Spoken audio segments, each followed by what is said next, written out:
સેવન ઇન્ડિયામાં આપ સૌનું હાર્દિક સ્વાગત છે। આવો જોઈએ આજના સમાચાર।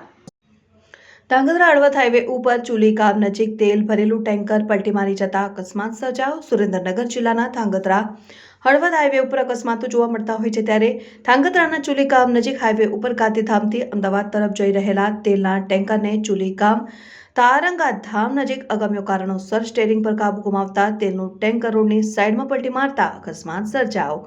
તેલનું ટેન્કરમાંથી તેલ ઢોળાતા આજુબાજુના ગ્રામ્ય વિસ્તારના લોકો દ્વારા તેલ ભરવા માટે ગેલણિયા, કેરબા સહિત વાસણો લઈને લોકોએ પડાપડી કરતા દ્રશ્યો સર્જાયા હતા, જેમાં તેલનું ટેન્કર પલટી મારતા ચાલકને નાની મોટી ઇજાઓ થવા પામી હતી અને મોટી જાનહાનિ થતા ટળી હતી અને પોલીસની ઘટનાની જાણ પોલીસ ઘટના સ્થળે પહોંચી હતી। Reporter Ravirajsinh Parmar, news 7 India, Dhrangadhra.